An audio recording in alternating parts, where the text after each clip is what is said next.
Serial ये रिश्ता क्या कहलाता है में मायरा के सामने आ चुकी है अबीरा। जी हाँ, 8 साल बाद फाइनली मायरा ने अपनी मां अबीरा को देख लिया है। और इतना ही नहीं, अबीरा के लिए मायरा के दिल में जो नफरत थी, जितने भी सवाल थे, वो आज आग के बारूद की तरह निकलते हुए आने वाले हैं।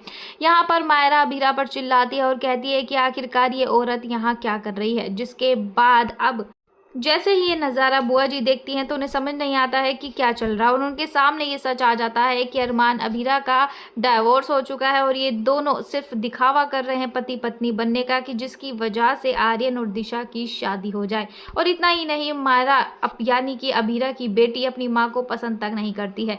जैसे ही मायरा देखती है कि अरमान अबीरा को रिंग पहना रहा होता है तो मायरा गुस्से से आग बबूला हो जाती है और कहती है कि पापा आप भूल चुके हैं, ये वही औरत है जो 8 साल पहले हमें अकेला छोड़कर, उस लड़की उस वानी के लिए हमें छोड़कर चली गई थी।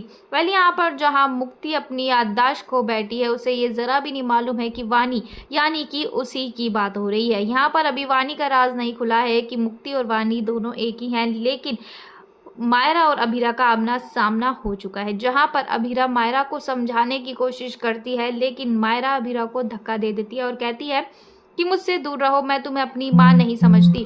और आखिरकार ये सब यहाँ चल क्या रहा है, जिसके बाद सभी घर वाले मायरा को सारा सच बता देते हैं। और मायरा गुस्से से तिलमिला जाती है और कहती है कि चाहे कुछ भी हो जाए, लेकिन जब तक ये औरत इस घर में रहेगी, मायरा इस घर में कदम नहीं रखेगी। जिसके बाद दोस्तों अब यहाँ पर अबीरा फैसला ले लेती है कि वो इस घर से जल्द चली जाएगी। और वहीं दूसरी ओर अब बुआ जी तिलमिला उठी हैं कि वो ऐसे घर में शादी नहीं करेंगी अपनी बेटी की, जहाँ पर इतने ड्रामे हो रहे हैं, जहां रिश्तों की अहमियत ही नहीं है। अब ये देखना इंटरेस्टिंग होने वाला है कि अबीरा ये बिखरे हुए रिश्तों को समेट पाएगी, संभाल पाएगी या नहीं। आपकी क्या राय है, कमेंट सेक्शन में ज़रूर से ज़रूर दीजिएगा।